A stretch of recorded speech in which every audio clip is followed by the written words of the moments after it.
Hi friends, welcome to our channel. இன்றைக்கி பார்த்திங்கன்னா நம்ம லில்லி பிளான்ட் பற்றி தான் பார்க்க போகிறோம்.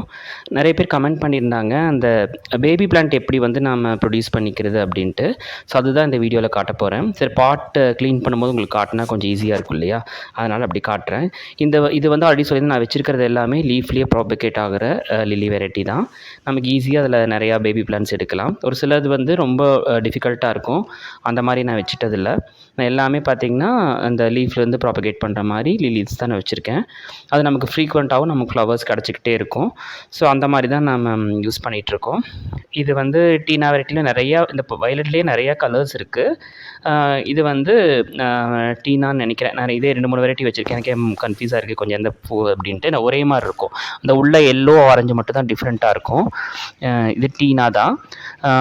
ஸோ 2-3 பாட்டில் டீனா இருக்குது. ஸோ அதுதான் இன்றைக்கி வந்து நம்ம க்ளீன் பண்ண போகிறோம். மந்த்லி ஒன்ஸ் நான் சொல்லியிருக்கேன் க்ளீன் பண்ணிடுங்க அப்படின்னு. ஏன்னா அப்போ தான் நம்ம வந்து ஃபெர்டிலைசர்ஸ் கொடுக்க முடியும். டிஏபி ஒரு ஸ்பூனோ இல்லை சீவிட் ஃபெர்டிலைசரோ ஏதோ ஒன்று நம்ம டிஷ்யூ பேப்பரில் மடைச்சி உள்ளே வச்சிட்டோன்னா அப்புறம் 1 மந்த்துக்கு அதுவே போதுமானதாக இருக்கும் அது வளர்ச்சிக்கு. இதுல வந்து நிறைய பேபி பிளான்ட்ஸ் எடுத்துக்கலாம். நல்ல ரூட்டும் நல்லாயிருக்கும், நல்லா ஹெல்த்தியான பிளான்ட்டாக வளரும். இது வந்து சீசன்லாம் கிடையாது, எப்போவுமே ஆல் ஓவர் த சீசன் வந்து ஃப்ளவர் வந்துக்கிட்டே இருக்கும். ஸோ இப்போ வந்து டப்பை க்ளீன் பண்ணியாச்சு. இப்போ க்ளீன் பண்ணதுக்கப்புறம் அது இருக்கிற ஃபிஷ் எல்லாம் பிடிச்சிருங்க. நம்ம பார்ட் டு பார்ட் மெத்தட் தானே வச்சுருக்கோம், நம்ம ஈஸியாக அப்படியே எடுத்துடலாம். உள்ளே இருக்கிறதெல்லாம் ஃபுல்லாக ஏதாவது ஏதோ சோப் ஆயில் ஏதோ ஒன்று போட்டு கழுவிக்கலாம். பட் நல்லா வாஷ் பண்ணணும் ஃபிஷ் விடுறதுனால. இது வந்து சீவிட் ஃபெர்டிலைசர், ஈவன் நீங்கள் டிஏபி கூட யூஸ் பண்ணிக்கலாம். இந்த மாதிரி டிஷ்யூ பேப்பரில் எடுத்து நம்ம டைரெக்டாக வந்து மண்ணில் போட முடியாது, ஏன்னா ஃபிஷ் இருக்கிறதுனால அது வந்து அந்த மாதிரி போட்டால் அப்ளிகபிளாக இருக்காது. அது இல்லாமல் அது வெளியே வந்துடும் நம்ம மண்ணில் புதைக்கும் போது. ஸோ இந்த மாதிரி ஏதோ ஒன்று டிஷ்யூ பேப்பரோ இல்லை கேலண்டர் பேப்பரோ ஏதோ ஒன்று எடுத்து இதை மடைச்சி உள்ளே புதைச்சிடணும்.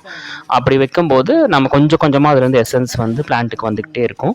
ஸோ 1 மந்த்துக்கு அதுவே போதுமானது. ஸோ இந்த மாதிரி வந்து டிப் பண்ணி வச்சுருங்க.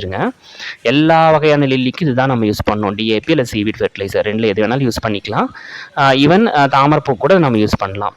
தாமரைப்பூக்கு டைரெக்டாக நம்ம அப்படி இதே மாதிரி இந்த டாப்புக்குள்ளேயே வச்சிடலாம், பாட்டில் வச்சு விட்டுறலாம். இது வந்து part to part method. So இப்போ வச்சாச்சு.